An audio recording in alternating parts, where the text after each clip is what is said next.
Hello everybody, in this video I'll talk about defining function within Python. Actually, function is a block of code. It can take parameter, it can return value. We can do lots of things within the function. And in Python, function is defined using keyword def. Then we have to write the function name, then we have to use the small brackets, not the square bracket, small brackets. Now let's define a simple function here. Def. Okay, so hello.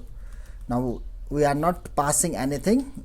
If we want to pass argument, we have to specify within this small bracket. In that case, I'm not doing anything here. Print hello.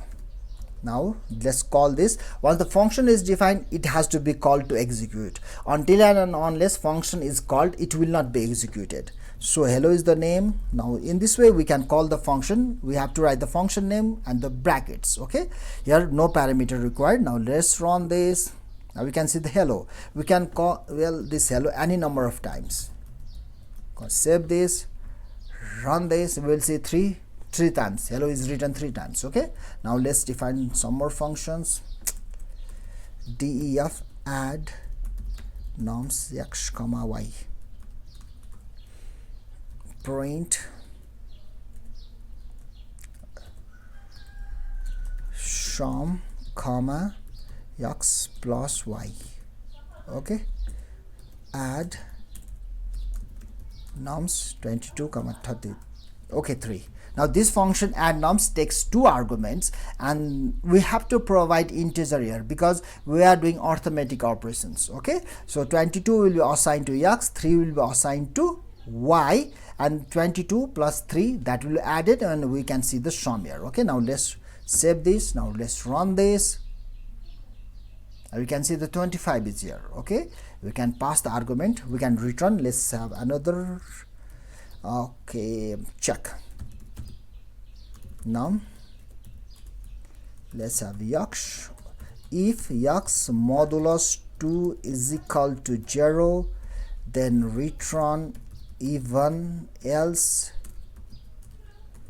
return odd. Okay, odd or even. We are writing a method which will take one integer value, and inside the body it will check if the provided number is even or odd. So we are taking modulus by 2 for the given number x. If the remainder is 0, then it is even, otherwise it is odd. Okay, now let's call this method.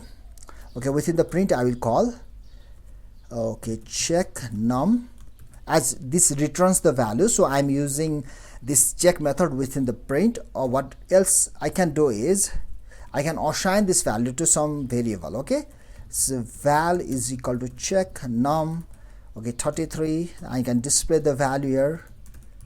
Now let's run this. Now you can see 33 is odd, and instead I can do something like this also. So directly I can call this num within the print statement. Okay, now let's run this. Same thing. Here I am assigning the value returned by this check num to the val, but here I am directly printing that value within the print function. Okay, so in this way function can return the value also, and the keyword return is used. This function can return integer, list, integer, string, anything it can return. It can return objects also. It is up to the programmer what kind of value they want to get returned from the function. Okay,